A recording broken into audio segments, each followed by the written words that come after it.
गेल्या आपलं उन्हात आंदोलन होतं मे महिन्यात, तेव्हा अधिकाऱ्याला बोललेले आता बोलले आंदोलन जवळ आल्यावर इतका मात चांगला नाही. देवेंद्र फडणवीसचं ऐकून सगळंच करू नये, शिंदेचं ऐकून मराठीचं वाटोळ करू नये. ह्या दोघांनी जे डाव रचलाय ना मराठीवर, खालच्या मंत्र्यांनी नीट राहा, नाही तर इतकी बेकार वेळ येणार आहे तुमच्यावरती.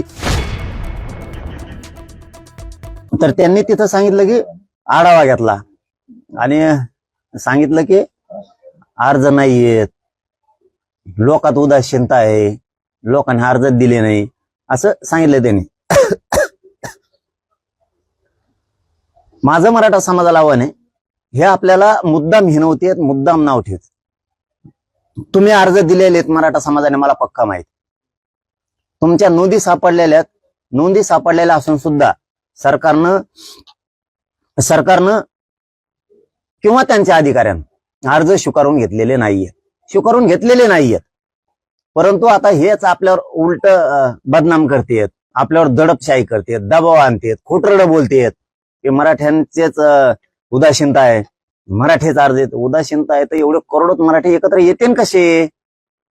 फडणवीसांना शिंदेना कळत नाही की करोडो लोक कसं काय एकत्र यायला लागलेत. ते बघा, मराठा समाजाला पुन्हा तेच सांगतोय, तुम्ही लेकरा बाळाचं वाटोळं करून घेऊ नका, घरात बसू नका. ज्यांनी अर्ज केलेत हैदराबाद गॅझेटनुसार त्यांनी आजपासून अंतर्वलित यायला सुरुवात करा. तुम्ही अर्ज इथं द्या, सांगा मी हैदराबाद गॅझेटनुसार अर्ज केलेला आहे पण मला प्रमाणपत्र दिलं नाही. ठासून सरकारच्या छाताडावर बसून सांगा जरा. घरात झोपू नका रे तुम्ही.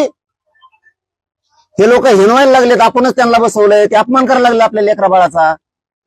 ते म्हणते मराठ्यात उदासीनता आहे, मराठ्याला आरक्षण नाही पाहिजे, मराठ्यांना अर्ज केले नाहीत. सांगा कोणी केलेत, इथं अंतर्वालीत येऊन सांगा. दुसरं सांगतो परत, ज्यांनी केलेत ते येऊन सांगा, आणि ज्यांनी अर्ज घेऊन गेलेत पण अधिकाऱ्यांनी घेतले नाहीत असे लोक पण अंतर्वालीत आज या, आज रात्रभर या, दिवसभर या. म्हणजे ध्यानात ठेवा मराठा समाज, ही मीडिया आपलं दुःख वाटून घेणार आहे, भावना वाटून घेणार आहे. वारंवार मीडियाच्या माध्यमातून तुम्हाला सांगतो, मीडिया सुद्धा दाखवते. उगाच झोपू नका, दातड काढीत घरी बसू नका, काही कामं नाहीयेत. लेकरा बाळाचं वाटोळं करू नका, मुर्दे पाडू नका त्यांची. या नेत्याच्या मागे हिंड, त्याच्या नेत्याच्या मागे, याच्या सभाला जाय, त्याच्या सभाला जा, आमच्या जत्राला जाय, आमच्या खेत्राला जाय. तुम्ही जरा शहाणे व्हा मराठी. जरा तुमच्यातला आळस मरगळजी आहे ना, जरा झटकून टाका. छत्रपती शिवरायांचे विचाराचे वारसदार आहेत आपण. मर्द मराठी जरा पेटून थोडेसे काय म्हणाले ते ज्यांना ठुजा जरा नेते लोक.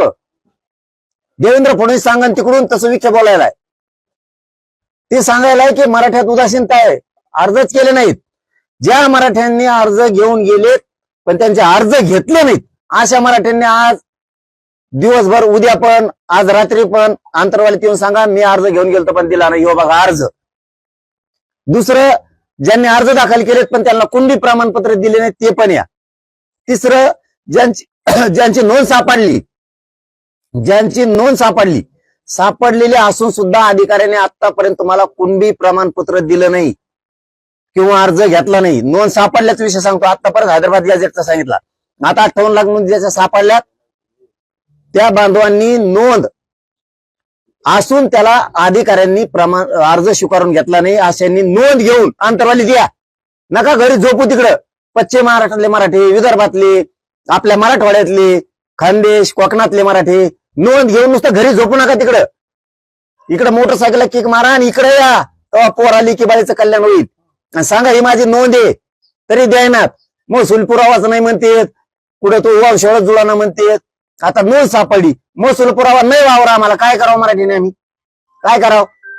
मेलेला माणूस दाखवा म्हणते, त्याचा का सांगता घ्यायचा, कुठून घेतो? मेलेल्याचा बापाने घेतला होता का? काही पण नवीनच काढतेत. तो चुलताच नाही, तो हेच नाही, मग तो होतो का त्याचा चुलता? अरे काय भिकारडे विचाराचे सरकार आहे यार तुम्ही. इतके भिकारडे विचाराचे नसतो, इतकं मराठ्यांचं वाटोळ करू नका रे. मराठी लय तुम्हाला असं ना थोपडून काढते ना एखादीशी. तुम्ही लय चिडवायलात, मराठ्यांच्या जीवारी वारा करायला लागला. मराठ्यांना पुन्हा एकदा सांगतो, ज्यांनी अर्ज केलेत पण घेतले नाहीत असे लवकर अंतर्वाली लिहा, आज उद्या परत रात्री सुद्धा. ज्यांच्या हैदराबाद गॅझेटनुसार अर्ज केलेत त्यांचे घेतले नाहीत असे पण या. ज्यांनी हैदराबाद गॅझेटनुसार अर्ज दिलेत पण कुणबी प्रमाणपत्र दिले नाही असे या. ज्यांना हैदराबाद गॅझेटनुसार कुणबी प्रमाणपत्र दिलेत पण व्हॅलिडिटी दिली नाही. ते लोक इथं या पटापटा ज्यांच्या 58 लाख नोंदी सापडल्यात, नोंदी असून द्यायनात, नोंद घेऊन इथं या. ज्यांनी 58 लाख नोंदी सापडल्यात, ज्यांनी त्या नोंदीनुसार अर्ज केलेत, त्यांना कुणबी प्रमाणपत्र दिलं नाही, त्यांनी द्या. 58 लाख नोंदी आहेत, कुणबी प्रमाणपत्र 58 लाख नोंदीनुसार दिलंय पण व्हॅलिडिटी दिली नाही. असे लोक आहे पोरांचं वाटलं शिकायलेत पोरं, आणि जे पोरं आता शिकायला नाही त्याचा नातो शिकन नंतर. आता चान्स आहे, म्हणू नका मग शिकायला कोणी नाही बा, बघू आता, बघून फिगू काही नाही. तुमच्या नातवाला कामाला येईल, तुमच्या पोरापोरी येईल. कुणाच्या व्हॅलिडिट्या थांबल्यात त्यांनी पटापट आज दिवसभर, रात्री आणि उद्या या. तिसरा विषय लगेच पटदिस सांगतो.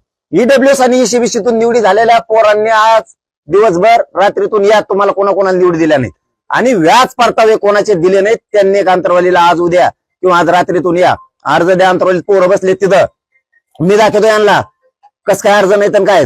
आणि ज्यांचं सारथी मार्फत विषय राहिलेत त्यांनी सुद्धा या. कोणाला शिष्यवृत्ती मिळाली नाही किंवा घरच्याला पाठवा, हे मराठ्याने ध्यानात ठेवा. तुम्हाला हात जोडतो, अरे घरात झोपायचं बंद करा रे, वाटलं होईल, पाऊस पडा नाही, इथं पीक पाणी नाही, नोकऱ्याला लागल्यावर पगार येतो कचाकच घरात, इकडं नाही पिकलं तरी तिकडं घर टिकत आहे, इकडं आपल्याला नोकरी नाही, शेतात काही नाही, तुम्ही झोपा घरी आणि परत बोंबालणार आम्हाला आरक्षण नाही, कुणबी प्रमाणपत्र द्यानात. या व्हायना त्या व्हायना. मराठ्यांना जर खरबडून जागा व्हाय, आपल्या लेकराबाळाचा अपमान करायला सरकार. काल वैजापूरची घटना आहे. एक सोनवणे कुटुंब आहे, त्यांच्या एका मुलीचं ऍडमिशन झालेलं आहे इंजिनिअरिंगला पुण्यामध्ये. मात्र आतापर्यंत त्याने त्यांच्या घरामध्ये यायचं खापर पंजोबापर्यंत हे कुणबीची नोंद सापडलेली. मात्र खापर पंजोबाच्या वडिलांची नोंद सापडली नाही म्हणून काल तिथं जात वयाचं प्रमाणपत्र रद्द करण्यात आल्याची माहिती समोर आली. त्या सोनवण्यांच्या गावात बाकीच्यांच्या व्हॅलिडिट्या झाल्यात, विकेंना हे नाही दिसत, दाखल केलेलं पण देत नाही. वैजापूरची घटना विकेंना दिसत नाही, हे नाही दिसत. ते बसतेत कुणाला घेऊन, कलेक्टरला. मी त्यांना काय सांगितलं होतं, मी त्यांना काय सांगितलं होतं की तुम्ही कलेक्टरांना घेऊन बसा, तहसीलदारला पण घेऊन बसा, कारण अर्ज त्यो स्वीकारतोय. तुम्ही एसडीएमला घेऊन बसा, अर्ज त्यो स्वीकारतो. विशेष तुम्ही जात पडताळणी समितीला घेऊन बसा. महाराष्ट्रातल्या सगळ्या ते येते संभाजीनगरला 7-8 कलेक्टर बोली देत. त्या कलेक्टरला खाली काय अधिकारी करतो याचा मेळ नाही, जो अर्ज स्वीकारतो त्याला बोला ना. तुम्हाला इथं अंतरवाली सांगितलं मीडिया समोर, तुम्ही काय पागल झाले का, मराठी पागल करायचे का, मराठी चिडले ना लय तुमचे बेजारी करते ना राव. तुम्हाला सांगतो शहाणे व्हा बेटा तुम्ही. मराठीमध्ये आरक्षण जाऊ दे गाडून, पण यांच्याकडे बघायचं एकदा. तुमचे डोके सळले का? तुम्हाला काय सांगत होतो आम्ही की तुम्ही जात पडताळणीच्या समितीच्या अधिकाऱ्याला बोलवा, त्याला विचारा काय अर्थ नाही बाबा, सांग तुला कशी हे सुबी पाहिजे, तू कमून व्हॅलिडिटी देत नाही. तहसीलदारला विचार तू का अर्ज घेत नाही, हैदराबाद गॅजेट नुसार. परत 58 लाख नोंदी सापडल्या, त्याचं का द्याय ना, तू कमून द्याय ना, हे त्यांना विचारा. कलेक्टरला घेऊन बसतात. कलेक्टर संघात पाहते, कलेक्टर तिकडे जातो, कलेक्टर म्हणतो हो आता मी तिकडे गेलो की मी आता अधिकाऱ्यांशी विचारतो. तोपर्यंत अधिकारी याला भेटत नाही, तोपर्यंत अधिकारी राखी बांधायला गेला, नाही तर तिकडे बोता असून घ्यायला गेला कुठेतरी. खालचं भेटत नाही. झालं आमचं वाटलं, झालं ते सोनवण्याच्या पुरीच वाटलं. विकेट घेतला तर तुम्ही फडणवीस शिंदेनी कशा लिखी बळीच वाटलं करता रे. नाही कोणत्या लेकरांना आत्महत्या करायची नाही. मी आहे ना यांचा बाप इथं बसलेलो, यांच्या मायले नाही दिलं ना, यांच्याकडे बघतोच आभारी. या काही पोरानं पोरीनं कसे जरी काही प्रमाणपत्र काही केलं, यांनी मुद्दाम बी रद्द केलं. कुणी आत्महत्या करायची नाही, आपलं जीवन आहे, पुन्हा शिकू. यांच्या बापाकडून घेतो मी प्रमाणपत्र. विचार ते नाही दिसायचं. वैजापूरच्या सोनवण्याचं काय झालं, हे कुठला आहे रे, बीडचा ह्या अनिकेत पवारचं काय झालं, कमून व्हॅलिडिटी द्याय ना, हे कळत नाही का? बाकीच्या निघाल्यात, ह्या व्हॅलिडिटी राहिल्यात बीडच्या, हे नाही दिसत का? उगं उठत कुंकडे बोलत ना, असं बदगा आणून ठेवलं त्या उपसमितीवर.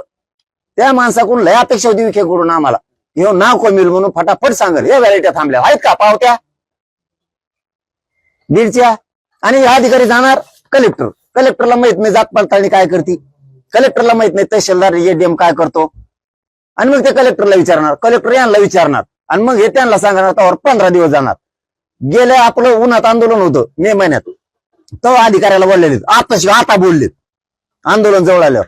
इतका मात चांगला नाही. देवेंद्र फडणवीसचं ऐकून सगळंच करू नये, शिंदेचं ऐकून मराठीचं वाटोळ करू नये. ह्या दोघांनी जे डाव रचलाय ना मराठीवर, खालच्या मंत्र्यांनी नीट राहा, नाही तर इतकी बेकार वेळ येणार आहे तुमच्यावरती.